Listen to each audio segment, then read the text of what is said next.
বাংলাদেশ ফুটবলে কোচ নিয়োগের নামে চলছে কমিশন বাণিজ্য। এটা আপনারা হয়তোবা অনেকেই জানেন না। আমি আপনাদের কাছে শিওর করব কিভাবে তারা কমিশন বাণিজ্যটি চালিয়ে যাচ্ছে। তাই সম্পূর্ণ ভিডিওটি দেখার অনুরোধ রইল আপনাদের। আচ্ছা, আপনারা কিন্তু ইতিমধ্যে জেনেছেন বাংলাদেশ ফুটবলে 22 জনের শর্টলিস্ট করা হয়েছিল, সেখান থেকে কিন্তু 10 জনে নেমে এসেছে।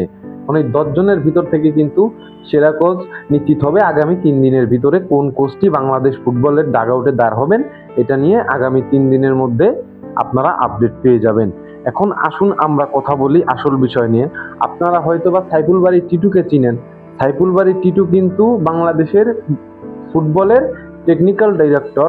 তার কিন্তু যোগ্যতা নাই যে বাংলাদেশের টিমের টেকনিক্যাল ডাইরেক্টর হয়।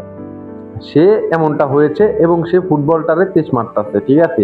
এখন সে বলে কি, শুধু নাম থাকলেই হবে না, হাইপ থাকলেই হবে না, সেই কোচের থাকতে হবে সাউথ এশিয়ায় কাজ করার অভিজ্ঞতা। এখন তার কথা হচ্ছে নাম থাকলে হবে না, সাউথ এশিয়ায় কাজের অভিজ্ঞতা থাকতে হবে এবং বাফুফেকে পর্যাপ্ত পরিমাণ বেনিফিট দিতে হবে এবং কমিশন দিতে হবে, ঠিক আছে। তার মধ্যে তাবিদাওয়াল আছে, তারপর আপনারা জানেন ফাহাদ করিম, এরা বিভিন্ন লোকেরা হচ্ছে কমিশন বাণিজ্য করে, বুঝছেন নি। এরা কমিশন বাণিজ্য করার লাইগা হেরা রোজারিও মিকেলকে নিবে না, হ্যার বেতন বেশি এরা দেখাইতেছে। কিন্তু সে কিন্তু বাংলাদেশের রেঞ্জের ভিতরেই যে বেতন কাঠামোটি রয়েছে সেই বেতন নিতেও তিনি প্রস্তুত। আর যদি টাকা পয়সার যদি সমস্যা হয় তাহলে নেইমারের বাবার যে কোম্পানি আছে সেই কোম্পানি থেকে বাংলাদেশ ফুটবল স্পন্সর করবে, সেখান থেকে তারা কোচের বেতন দেওয়ার জন্য প্রস্তুতি গ্রহণ করেছেন, এমনটাই জানা গেছে। কিন্তু বাহুবেতে চলছে কমিশনের বাণিজ্য। এই বাহুবেতে যদি কমিশন খেলা যদি বন্ধ না হয়, বাংলাদেশ ফুটবল হবে একদিন বন্ধ।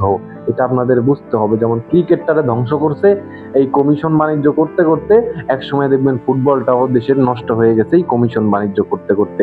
এক সময় তো ফুটবল আপনাদের কেউ দেখতেও না, আপনারা মাঠে নিজেরা বসে বসে খেলা দেখতেন। এখন যখন দর্শক মাঠমুখী হয়েছে তখন আপনারা কি করছেন, এই কমিশন বাণিজ্যগুলো নিয়ে বাংলাদেশ ফুটবলটারে ধ্বংস করতেছেন।